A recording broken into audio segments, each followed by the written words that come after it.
Sometimes they come back. Wait a minute. That's not right. We all float down here. No, that's not it either. Sometimes dead is better. That's it right there, because we're talking about the 2019 version of Pet Sematary, review and book comparison.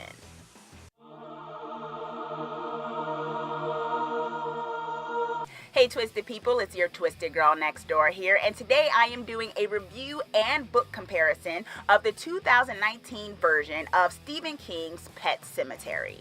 So basically, the first half of this is going to be my regular spoiler-free review, pretty much, so you don't have to worry about spoilers in that regard. And then, after I finish that, I want to get into the book comparison of the Stephen King novel that this 2019 version of Pet Sematary is based on. So that will be spoilerish, and you can stick around for that, and I'll give you a warning right before I start, in case you don't want to stick around for that.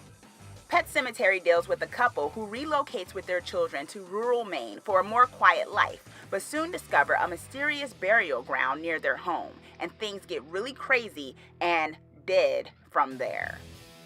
Overall, this was a good, solid horror picture. It doesn't overstay its welcome, and it gives you some scares and some jumps that are dark and twisted, given, of course, the source material, and also just the way they do the atmospheric horror that I really appreciate it.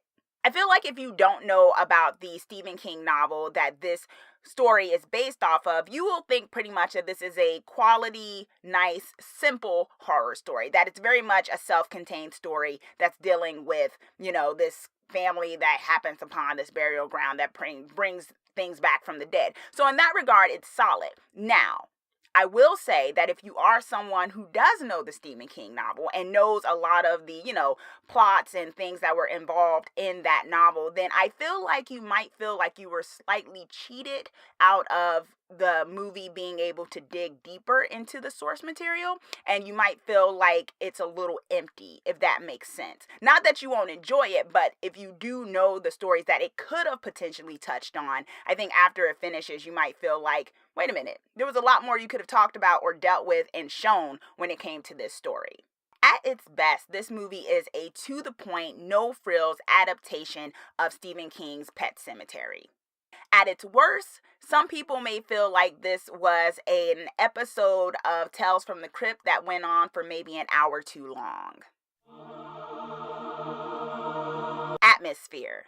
There was something really unsettling about this movie, but in an awesome way. The movie did a very good job of creating an atmosphere where it's not overtly like something is so horrible and oh my gosh, why are you still even in this house? Don't you realize it's totally screwed up? But more so that whole, there's something in the back of your mind that's telling you something's not right here, but you can't really put your finger on it. And it did a good job of showing you that through the characters, but also instilling that in you as a viewer. So I found myself, as I was in the theater, kind of fidgeting a little bit, like, oh my gosh, I'm kind of uncomfortable, but not in a bad way, like, I'm just kind of, oh my gosh, I'm like unsettled, I'm a little disturbed here, and I think you would feel that way even if you don't know the total plot line and the story going in, because it created an atmosphere that really pushed that in a way that was subtle. It had its moments of jokes, of those lighter moments, but not so much where it overpowered the real sense of danger kind of approaching and brimming under the surface that I really appreciated. Scares. There's a good mixture of jump scares and also just the creation of, like I was talking about, the atmosphere of horror, of something dark under the surface and overtly there when it starts to become very apparent, that I really appreciate it. I know some people, they get tired of jump scares and they're like, oh my gosh, scare me in a more, elevated way or something of that nature, but I appreciate jump scares because sometimes stuff jumps out, and it's cool, and it gets you the adrenaline going in certain movies, wakes you up, and I think it did a good job of having that, but also leaning on the idea of not so in your face horror, not so in your face, dilemma, but more so stuff that was underneath the surface or surrounding you, and not in a so much of a in your face sort of way, which I appreciated. So I think it gave a good mixture of scares throughout the movie. Characters. I think they did a really good job of making us care about the characters, making us, really just kind of worry about their journey and how things were going to turn out for them. So when really pivotal moments happen, you felt that, like really sad moments, I think you really actually felt sad. Not like, okay, now we got to that point, now let's really get to the story of how things are. But you really, it builds it up in a way where you care about when those moments happen with certain characters, that when things turn, take a turn for the worse, you feel bad about it. You care, but not so much where you're like, oh my gosh, I really want to walk out of this theater because I don't want to see what happens to this family because I care about them too much to watch this, but enough where it was like, okay, I care enough to be invested to watch it till the end. The narrative. Now, I don't mean the whole entire narrative, right? I don't mean the story, because this is based off of a classic story that if you know about the story, then it's really good source material. What I'm talking about more so is how they sort of remixed it a bit, and to the point where, and this isn't spoilery because I'll talk a little bit more about that in the book comparison part, but I felt like this movie at times felt a little empty.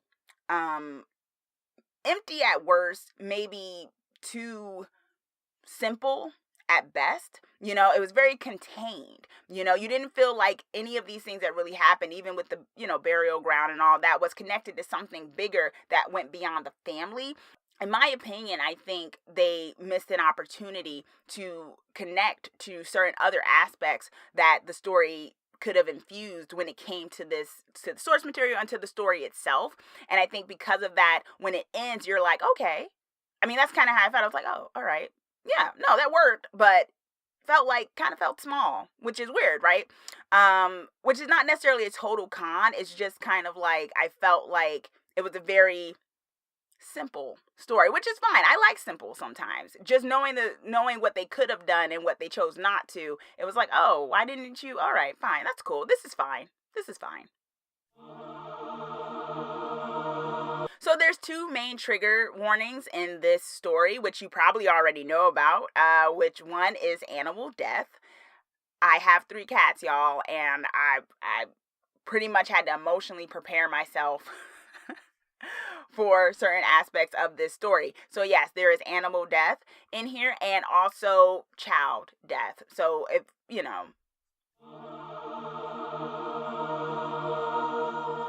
yes, this movie is definitely scary. I think the movie did a very good job of translating a lot of the themes of grief and despair and darkness and death onto the big screen from this, classic story that many of us who know the story are terrified by.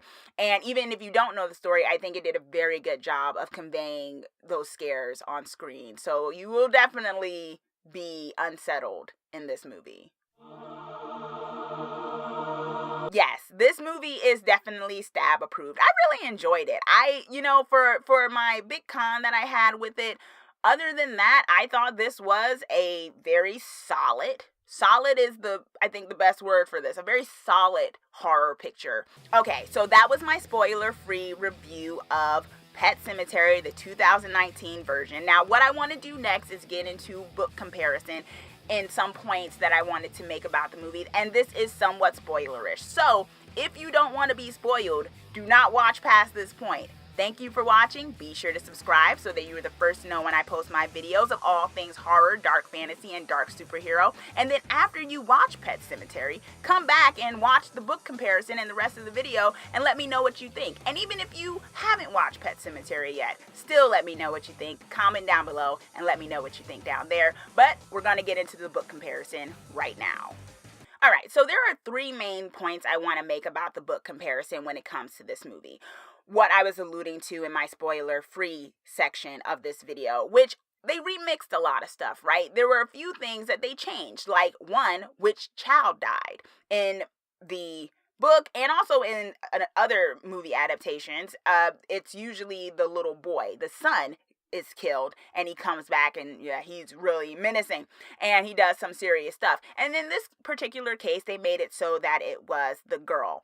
I didn't mind that at all. I think if you had seen the second trailer for this movie, they kind of spoiled it for you, which I actually thought was a good thing. So no one would go in kind of, if they did watch a trailer, being like, oh my gosh, how dare you change the main thing? Because I don't think it was totally necessary for the specific child to die. It was more so the child representing the sense of loss for the parent, particularly the dad, when it happened. So I think they did a very good job, if not maybe even a better job, because of the fact that the little girl is a little bit older. She's 9 years old, and so she can talk to her father a bit more. They have conversations. He's really close to her. That's his little girl, and it's his firstborn.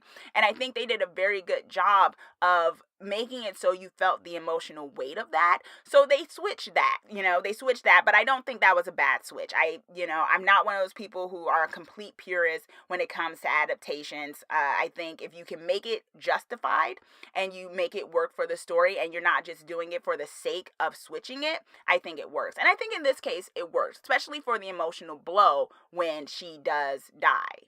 Now, the twist ending is the second aspect of this. Now, in the book, what happens is after all that stuff goes down, the husband basically brings back his wife, and it ends with her, basically being like, hey, and I thought that worked better than this ending. I thought this ending was very much, oh, look at this big twist. Now they're all, dead and probably going to kill the little boy too to complete their family.